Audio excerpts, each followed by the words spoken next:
The educational issue that we chose was poverty. We will discuss the importance, historical views, and current issues about poverty and how it may affect one's learning experience. Poverty is an ongoing educational issue that affects children all around the world. Poverty has been the biggest obstacle to educational achievement for many decades. The importance of knowing about poverty as a teacher is that it helps you understand more about the child that may live in situations that affect their capability to learn. Many schools today are dealing with students who come from families that live in poverty, so it is important to know about what you can do as a teacher to enhance their learning and achievement in school. There are many reasons why knowing your students well can help you learn more about them and their abilities and needs in the classroom. Poverty is a hard topic for many students because they may feel embarrassed, scared, feel hopeless, and also feel like they can't perform well in their schoolwork. Poverty affects students in many ways, whether it be their health, cognition, or how they feel emotionally. Children with unstable home lives are particularly in need of strong, positive, caring adults. The more you care, the better the foundation for interventions. Teachers are capable of taking a child and showing them they care, and once this happens, the students feel more comfortable with the teacher making it feel like a safer environment for them to learn. Teachers who work in high poverty areas go through the day drilling students with reading and math lessons, which makes the students less likely to enjoy learning. Also, standardization has made it harder for teachers to teach in unique ways and be creative, which decreases the likelihood that this is relevant to the students' lives. Since 1960, 11% of U.S. counties are considered to be in poverty. Percents have continued to increase throughout the years. During the 1960s, poverty was most common in the South, with poverty rates being over 50%. The Midwest considered poverty rates between 20 and 30% to be the norm. One of the most important parties in this educational issue is the federal government. They have funded multiple programs in order to combat poverty. In 1946, Congress passed the National School Lunch Act to establish permanently a federally funded school lunch program and improve child nutrition. Since then, the law has expanded to include free and reduced price breakfast, milk, after-school snacks, and summer meals for qualifying students. This chart shows how many people in 2013 alone had access to free and reduced lunches. An organization like National Center for Children in Poverty helps to inform those in the community about poverty issues on a local as well as global scale. They do research on ways to provide comfortable and safe environments for young children to learn. They also take into consideration the families of young children and provide them with adequate health care.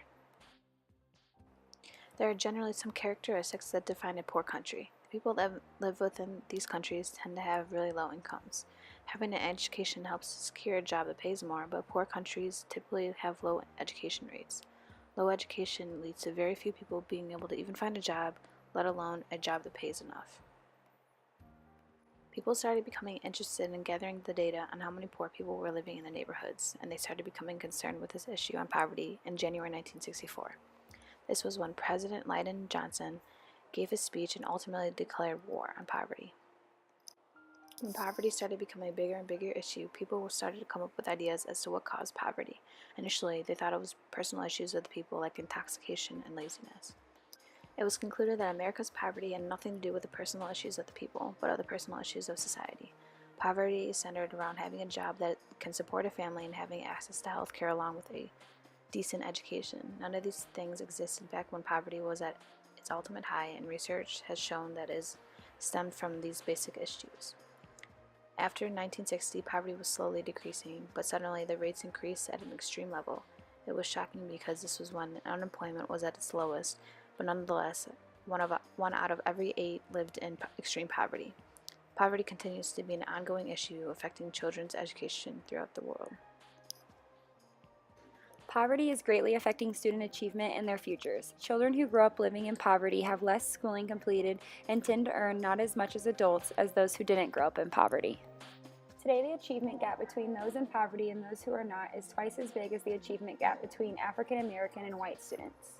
Students whose parents earned about $20,000 a year scored about 175 points less on their SAT than those whose parents earned about $200,000 a year.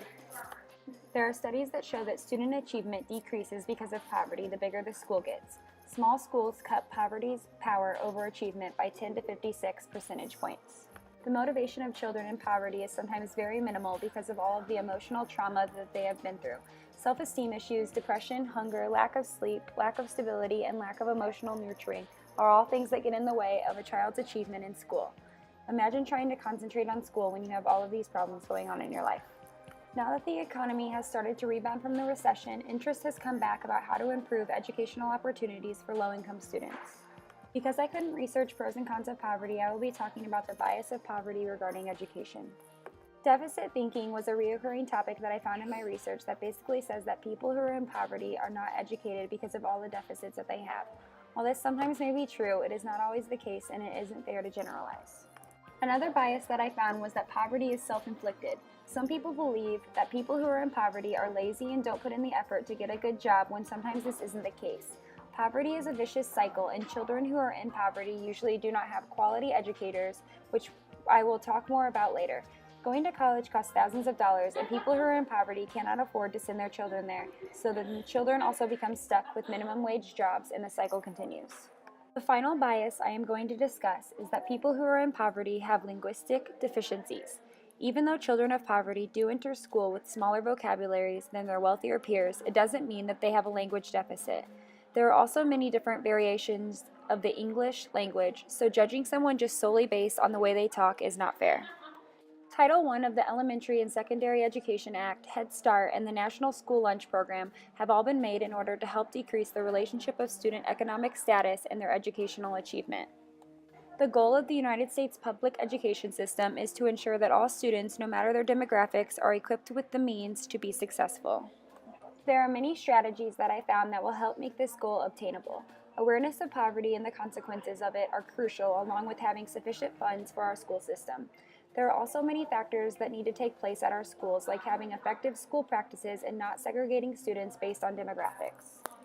One of the most important aspects of having quality education for low-income students that I found was obtaining high-quality teachers. The State Education Department in Tennessee found that students who were either minorities or in poverty were more likely to be taught by weaker teachers when they are the students who are already at a disadvantage when they come to school because they are already behind. High-quality teachers have the ability to have an everlasting impact on students.